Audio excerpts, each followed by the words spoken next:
Assalamualaikum warahmatullahi wabarakatuh. Perkenalkan, nama saya Adam Marubani dengan NIM 1030 123 094 dan ada teman saya. Halo semuanya, perkenalkan nama saya Arik Muhammad dengan NIM 1030 124000204. Kenalkan nama saya Azari Arafi Sidarta dengan NIM 1030 124 00286. Oke, di sini kami akan menjelaskan tentang analisis efisiensi algoritma pencarian minimum dan maksimum pada studi kasus data sensor suhu ruangan. Next.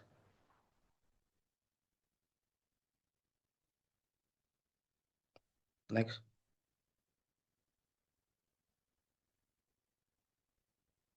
Oke, eh, deskripsi studi kasus.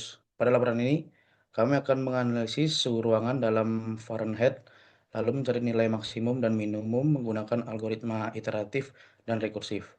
Kami akan menguji algoritma iteratif dan rekursif dengan jumlah data 10, 100, 500, 1000, 5000, 10.000, sampai 25.000.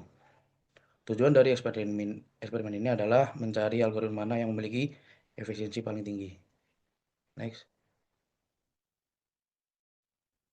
Baik, sekarang saya akan menjelaskan tentang algoritma yang kami gunakan. Pertama, algoritmanya adalah algoritma iteratif. Kami menggunakan bahasa C++, dan di sini untuk fungsi iteratif, eh, kami akan mencari nilai maksimum dan minimum dari sebuah dataset. Seperti ini kode yang kami gunakan. Lalu begini untuk algoritma rekursif yang kami gunakan. eh, Sama untuk mencari nilai maksimum dan minimum dari sebuah dataset yang sudah kami buat. Nah, sekarang saya akan membahas tentang kompleksitas algoritma dari masing-masing algoritma. Pertama, algoritma iteratif eh, akan menghasilkan kompleksitas waktu eh, ON yang didapatkan dari eh, perhitungan kami. Untuk base case TN sama dengan 2 tambah 2 N-1 sama dengan 2 tambah 2 N kurang 2 yang akan menghasilkan 2N, dan worst case sama dengan TN sama dengan 2 tambah 4 N-1 sama dengan 2 tambah 4 N kurang 4 yang menghasilkan 4 N kurang 2 sehingga mendapatkan kompleksitas waktu ON. Nah, untuk algoritma rekursif juga akan menghasilkan kompleksitas waktu ON yang didapatkan dari T1 ya untuk base case, T2 sama dengan T1 tambah C plus C sama dengan 2C, dan T3 sama dengan T2 tambah C sama dengan 2C tambah C sama dengan 3C. Dari kalkulasi tiga tersebut, kami bisa menyimpulkan bahwa Tn sama dengan Tn-1 tambah C sama dengan NC, yang menghasilkan kompleksitas waktu yaitu ON. Nah, setelah kami melakukan eksperimen, kami akan kami mendapatkan data seperti ini. Mulai dari 10 akan mendapatkan waktu 0,029 detik dibandingkan untuk iteratif dibandingkan dengan rekursif yang dapat 0,032. Eh, untuk 100 data kami dapat 0,16 detik untuk iteratif dibandingkan dengan rekursif yang 0,157. Untuk 500 data iteratif mendapatkan 0,224 detik dibandingkan dengan rekursif yang dapat 0,251 detik. Untuk 1000 data iteratif mendapat 0,251 detik dan rekursif mendapat 0,353. eh, untuk 5.000 data, iteratif mendapatkan 0,826 detik dibandingkan dengan rekursif yang dapat 0,86 detik. Untuk 10.000 data, iteratif mendapatkan 1,48 detik dan rekursif mendapat 1,6 detik.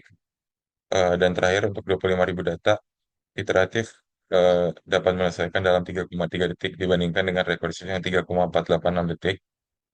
Jadi dari hasil data ini kita bisa melihat bahwa walaupun kompleksitas waktunya sama, eh,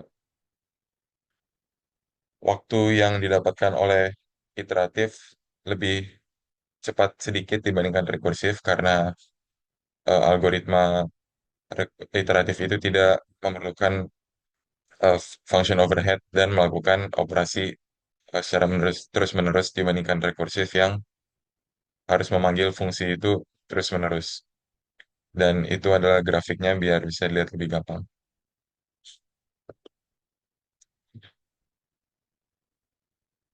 Oke, untuk analisis, ini bisa dilihat dari tabel dan grafik sebelumnya, bahwa algoritma iteratif cenderung memiliki running time yang lebih kecil dibandingkan algoritma rekursif.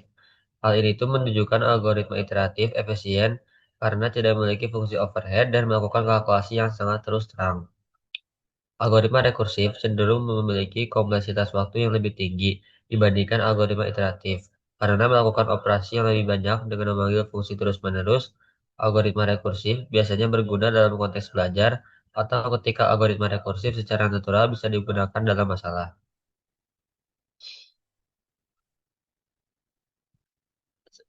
Materi terakhir yaitu kesimpulan. Dari eksperimen dan analisis yang sudah dilakukan, bisa disimpulkan bahwa algoritma iteratif ini lebih efisien dalam kasus pencarian maksimum dan minimum.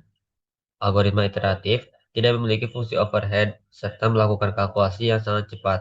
Walaupun perbedaan kompleksitas waktu masih terlihat kecil, ketika jumlah data dinaikkan menjadi sangat banyak, perbedaan waktu akan semakin terlihat. Oke, mungkin cukup sekian presentasi dari kelompok kami. Mohon maaf apabila ada kesalahan. Terima kasih.